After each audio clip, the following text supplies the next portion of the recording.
A thirst for adventure took Australian Owen Rooney on a dream trip halfway around the world. He never made it back. After walking out of a Canadian hospital 7 years ago, the 24-year-old simply vanished into the night. In the months following his disappearance, 60 Minutes joined Owen's family in British Columbia as they searched in vain for their son. There were no answers then, and in the years that have passed, his fate has remained a mystery. Until now. Sharon and Steve Rooney have been living in limbo, unsure if their son Owen would ever come home alive. How would you describe the emotional roller coaster of the last 7 years? It's been a challenge to live in ambiguity of a missing person in the family. You have a good day, you have a bad day. It's not nice, you know. When 60 Minutes was last with the Rooneys, they were in Canada searching for their son. I was just wondering if you would be interested in taking one of our pamphlets. My son has been missing. Our son has gone missing in British Columbia. So sorry. Hey, yeah, I know.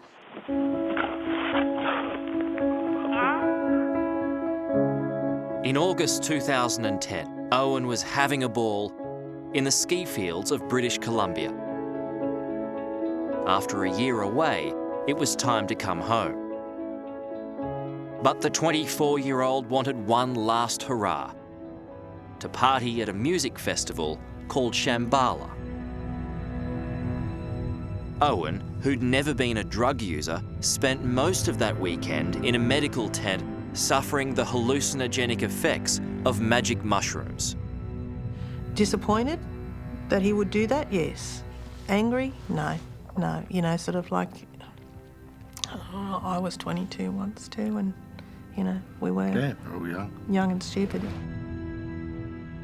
It set off a series of bizarre events. After the festival, Owen was supposed to travel home with friends, but hitchhiked in the wrong direction. He booked into hostels at night and even sent a Facebook message to his mum, giving no indication there was a problem. He ended up in the sleepy town of Grand Forks, where he tried to climb through the window of a random house, and two men inside attacked him, thinking he was an intruder.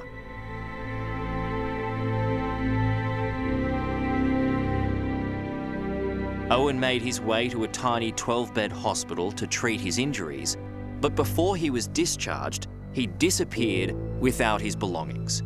He was last seen sitting at a picnic table outside the hospital. You know how people say that shocks you to the core? That's what it does. Shocks you to the core. The small-town authorities were slow to act, which only made Owen's case harder to solve. Have you heard of it before, the Australian? I think so. It's a very perplexing mystery because to date we don't have any solid leads as to what actually happened to Owen.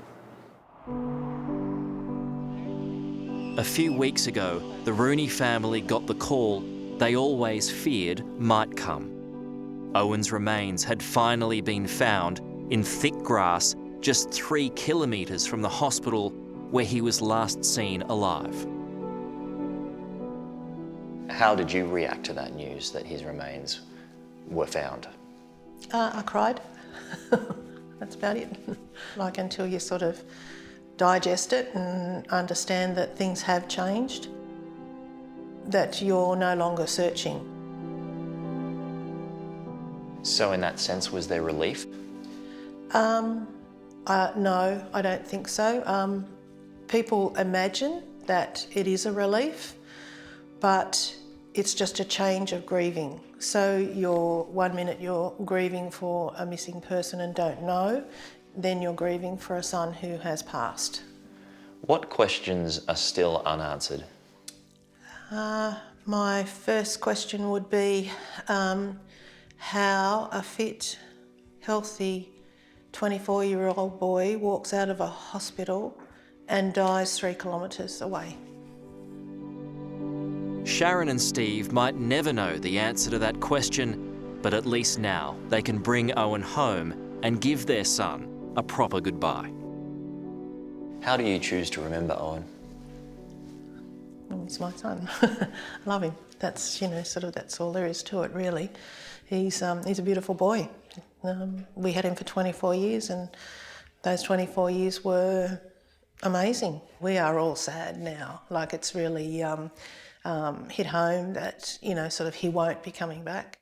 Owen's family told us they are grateful for all the support they've received. We truly hope they get the answers they so desperately deserve.